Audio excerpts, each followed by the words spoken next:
Student, তোমরা যারা উত্তরবঙ্গ বিশ্ববিদ্যালয়ের অধীনে এবছর প্রথম সেমিস্টারে মাইনর অথবা ডিএসসি বিষয়ে এডুকেশন নিয়েছো, তোমরা পরীক্ষার জন্য কোন প্রশ্নগুলো পড়বে আমি আজকে তোমাদের সাজেশন নিয়ে আলোচনা করছি।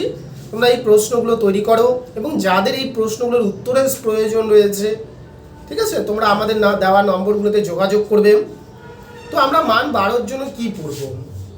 মান 12 জন্য সর্বপ্রথম আমরা যে প্রশ্নটি পড়ব সেটি হচ্ছে প্রকৃতবাদী শিক্ষা দর্শন সম্পর্কে আলোচনা করা।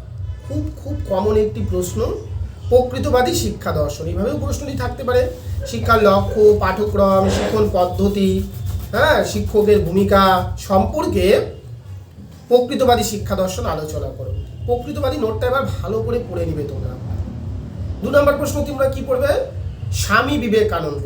শিক্ষাক্ষেত্রে স্বামী বিবেকানন্দের শিক্ষা চিন্তা অথবা অবদান আলোচনা করো। স্বামী বিবেকানন্দের অবদান আলোচনা বা মূল্যায়ন করো, ভালো করে পড়বে। স্বামী বিবেকানন্দের সাথে তোমরা জন ডিউ পড়বে। শিক্ষাক্ষেত্রে জন ডিউ এর অবদান তোমাদের হয় স্বামী বিবেকানন্দ নয় জন ডিউ পরীক্ষায় অবশ্যই থাকবে এবছর। এরপর 4 নম্বর প্রশ্ন তোমরা কি পড়বে? 4 নম্বর প্রশ্ন তোমরা পড়বে শিক্ষা দর্শন বলতে কি বোঝো? শিক্ষার সঙ্গে দর্শনের কি সম্পর্ক রয়েছে? শিক্ষা দর্শন বলতে কি বোঝো? শিক্ষার সঙ্গে দর্শনের কি সম্পর্ক রয়েছে আলোচনা করো। ভালো করে এই প্রশ্নটা তোমরা অবশ্যই পরীক্ষার জন্য পড়ে যাবে। এরপর 5 নম্বরের প্রশ্ন তোমরা কি পড়বে? 5 নম্বর প্রশ্ন তোমরা পড়বে পাঠ্যক্রম। পাঠ্যক্রম বলতে কি বোঝো? পাঠ্যক্রম রচনার মূল নীতিগুলি আলোচনা করো। পাঠ্যক্রম বলতে কি বোঝো? পাঠ্যক্রম রচনার মূল নীতিগুলি আলোচনা করো। 6 নম্বর প্রশ্ন তোমরা কি পড়বে? 6 নম্বরে পড়বে তোমরা একজন আদর্শ শিক্ষকের গুণাবলী ও কর্তব্য আলোচনা করো। একজন আদর্শ শিক্ষকের গুণাবলী ও কর্তব্য আলোচনা করো। 7 নম্বর প্রশ্ন তোমরা কি পড়বে? 7 নম্বরে পড়বে বিদ্যালয়ের উদ্দেশ্য ও কার্যাবলী আলোচনা করো।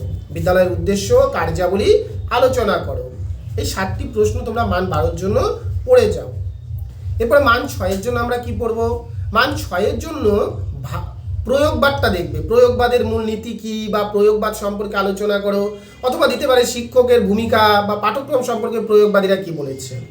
নেক্সট তোমরা ভাববাদটা পড়বে। প্রকৃতবাদ 12 জন্য পড়ছো, ভাববাদ 6 এর জন্য, প্রয়োগবাদ 6 এর জন্য অবশ্যই পড়বে। 6 এর জন্য পড়বে রবীন্দ্রনাথ ঠাকুরের শিক্ষা দর্শন।